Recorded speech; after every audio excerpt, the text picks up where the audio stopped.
Salam, 19 nömrəli sınağa baxırıq. Deməli, 5-ci sualda deyir ki, mən istərdim ki, bilim, imtahan nəticələrimi, tarix imtahanından hansı ki, keçən həftə vermişdim.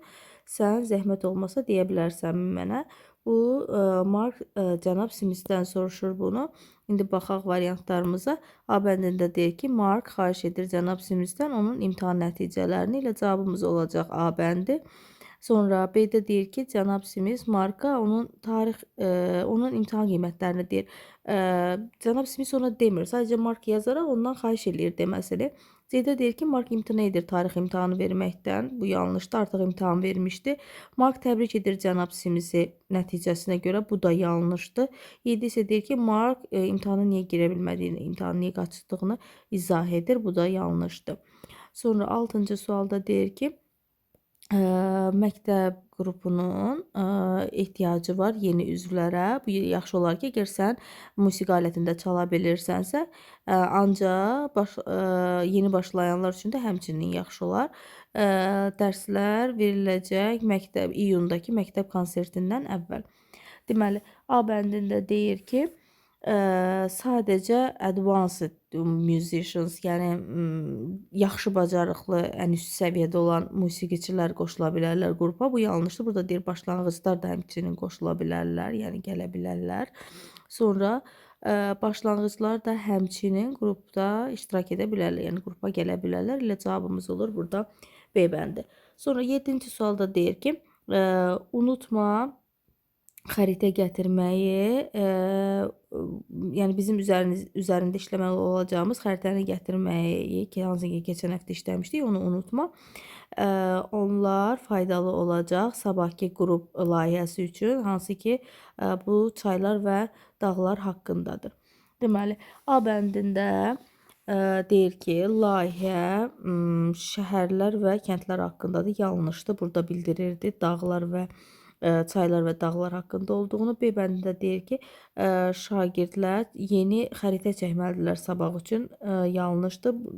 Sabahın yeni qrup layihəsinə sadəcə hazırlaşırlar. C-də deyir ki, xəritə tarix layihəsi üçündür. Burada tarix layihəsi ifadəsi işlənmir. D bəndində deyir ki, müəllim gətirəcək hər kəsə xəritə, bu da yanlışdır. Y bəndində deyir ki, şagirdlərin növbəti dərs üçün xəritəyə ehtiyacı var ilə cavabımız olur Y bəndi. Sonra 8-ci sual mətndən bağlıdır. Mətnimizi tərcümə eləyək. Su enerjisi həmçinin adlanır hidropower. Bu da one of the oldest ways. Enerji istehsal etməyin ən qədim yollarından biridir. Min illərdir ki, insanlar istifadə edirlər su çarxlarından taxıl üyütmək üçün və un hazırlamağa. Bugün müasir su bəndləri və hidroelektrik stansiyaları dəyişir axan suyu enerjisini evlərə, məktəblərə və fabriklərə enerji verməsilə, yəni belə dəyişiklik eləyir. Ən güclü su enerji mənbələri çaylar, şəlalələr və okeanlardır. Bəzi ölkələrdə hidroelektrik enerjisi, yəni gücü enerjinin əsas mənbəsidir. Çünki yenilənə biləndir və tüstü istehsal etmir və zərərli qazlar buraxmır. Bu həmçinin kömək edir ki, neft, kömür azalsın, hansı ki, ətraf mühit üçün zərərlidir. Geniş su bəndləri təmin edir elektriki bütün şəhərlər. Halbuki binalar, böyük su deməli bəndləri tikmək can have, bunun deyir, mənfi cəhətləri ola bilər. Onlar daşa bilərlər və insanları məcbur buraxa bilərlər ki, öz kəndlərini tərk etsinlər. Balıqlar və digər heyvanlar da həmçinin buna, yəni məruz qalırlar, buna təsir olunur onlara.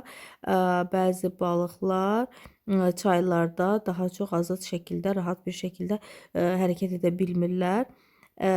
Bu problemləri həll etmək üçün alimlər fish ladder, yəni balıq nərdivanları dizayn ediblər və yeni yollar axtarırlar ki, suda təbiətə zərər vurmadan su enerjisindən istifadə etsinlər.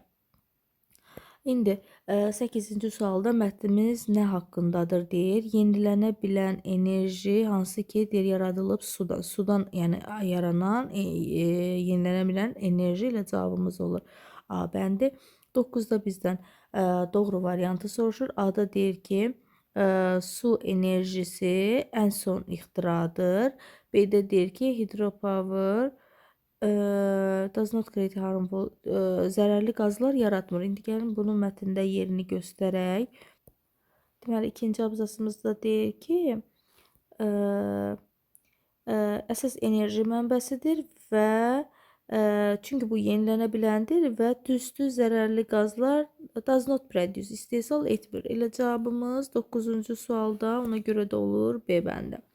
Sonra 10-cu sualda deyir ki, nə üçün bəzi ölkələr hidroelektrik enerjisindən istifadə edirlər?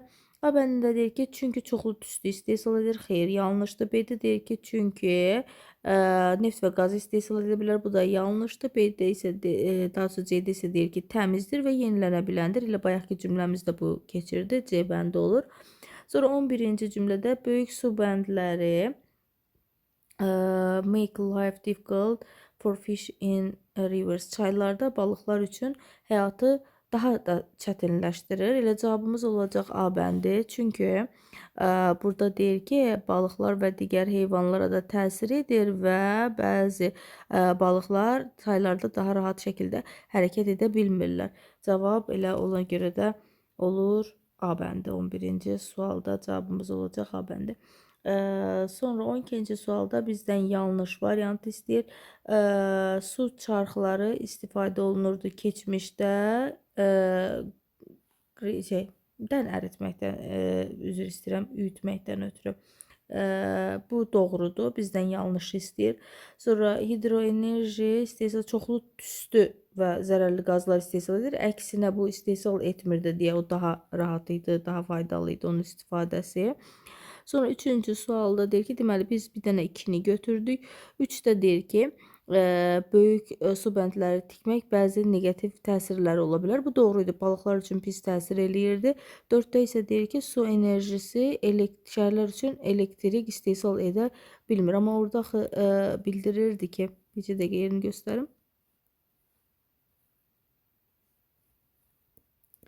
Baxsınız, burada deyir ki, axan su enerjiyə çevrilir və evləri, məktəbləri, fabrikləri enerji ilə təmin edir.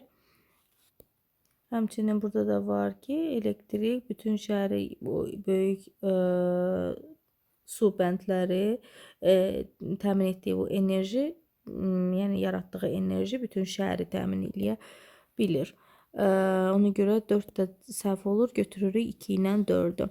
Sonra 13-də wrong, yəni bizdən yanlış variantı soruşur. Yanlış variantımız deməli found əsasını qoymaq deməkdir. Established əsasını qoymaqdır. Bu doğrudur.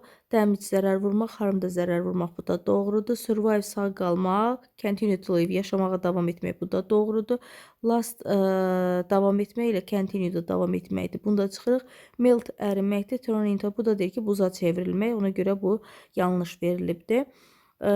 Sonra sweet dish şirin yemək verilir yeməyin sonunda. Yeməyin sonunda verilən o şirin yemək, belə deyək. O da olur desert, yəni ki, şirniyyat.